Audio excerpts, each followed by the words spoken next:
Orðin sem ég er með í dag bera nafnið móður ást og hlustum nú.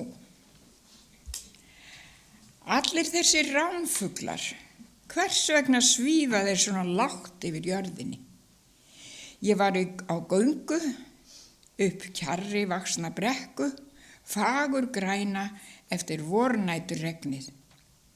Ég var þreytt, ég var svo örmagna á áhyggjum að mér fannst ég vera að þrotum komin.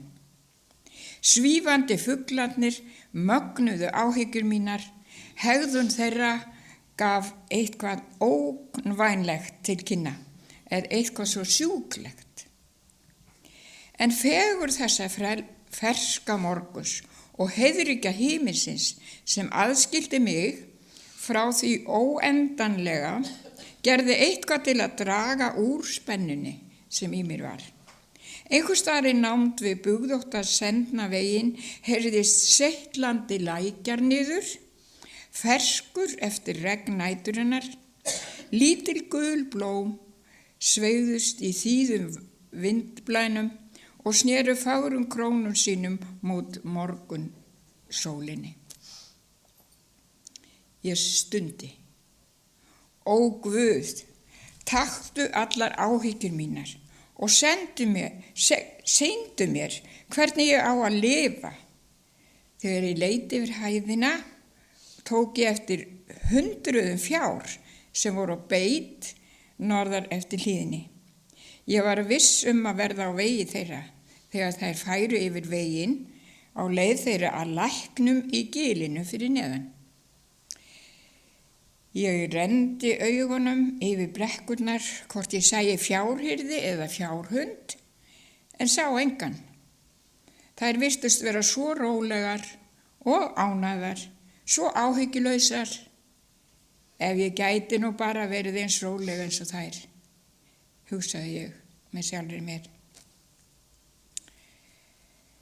En ég hvíslaði, góði Guð, notaðu nú þessar kindur til að sýna mér eitthvað varðandi sjálfan þig sem ég hef aldrei áður skilið. Yfir gélinu mér á hægri hönd gat ég betur séð þessa ránfugla. Þeir voru 12, kannski fleiri, sem svifu yfir jörðinni, stöku sinnum dýfðu þeir sér en settust ekki.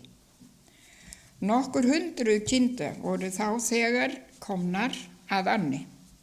Flestar þeirra voru stórar og þungar á sér, en þar voru líka lítið lömb. Ráðast ránfuglar á lömb, hugsaði ég, leit upp og sá síðustu kjörðina koma í áttina til mín og fara yfir veginn og niður í dalinn. Þá kom ég auga á kind sem var að hvíla sig vinstra megin við veginn. Við hlið hennar var grösugur slútandi skúti á að giska hálfur metri á hæð.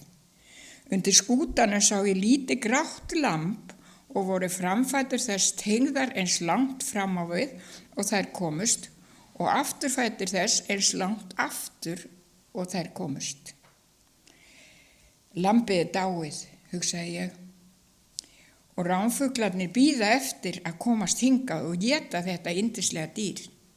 Ég færði mig nær og gáði að lífsmarki með lambinu, en fann ekki. Kindin horfði á mig graf alvarleg. Er barnið þetta dáið? Spurði ég með torfóttum augum. Hún horfði bara á mig. Hinar kindurnar voru farnar, en hún og lambið hennar voru þær einu sem urðu eftir. Þetta var eini staðurinn þar sem skúti var við veginn. Með hann á aðra hönd og móðurinn á hina gátu henni svífandi ránfuglar ekki náð dána lambinu hennar. Ég færði mig nær og sagði hljóðlega við kindina. Hvers vegna segir þú ekkert við mig? Barnið þitt virðist vera dáið. Og hinar kindurnar eru farnar. Þú ættir að fara líka, annars verðurðu viðskila við hjörðina. Skildu dauða barnið þitt eftir og hugsaðu sjálfa þig annars gæti sléttu úlfarnir náð þér í nótt. Ég færði mig nær, hún stóð upp og horfði á mig. Síðan gekk hún að lambinu sínu og rak snoppuna í það og mér til mikillar undrunar dró lambið fæturnar að sér og reis seinlega á fætur. Teygði úr sér og jarmaði, síðan færði það sig yfir til móður sinnar. Undrandi stóð ég og grét. Þessi kind yfirgaf hjörðina og nam staðar svo að þreytta lambið hennar gæti fengið sér blund í forsælunni. Allt í lagi með hinar kindurnar, allt í lagi að vera skilin eftir. Grasi gat beðið og lækurinn gat beðið, en þreytta barnið hennar þarnaðist hvíldar. Í hennar umsjá gat það sofið hér örugt. Hún jarmaði og hélt með það niður í dalinn til hinna. En það venja að fjárhirðið gæti sauða sinna, ámynti ég Jesú. Þótt ég væri bæði undrandi og glöð yfir því sem ég hefði séð.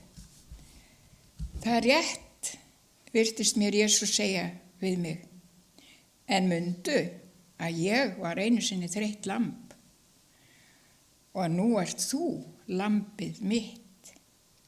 Mér fannst rödd hans tala beint til mín. Komið til mín og ég mun veita þér hvíld. Á grænum grundum lætur hann mig hvílast. Leiðir mig á vötnum þar sem ég má næðis njóta. Hann hressir sál mína. Þetta var svarið sem ég þarfnaðist. Ég fór aftur til vinnu minna niður í dalinn, endurnærð á sál og líkama, því að Guð hafði svarað bæninni minni. Amen.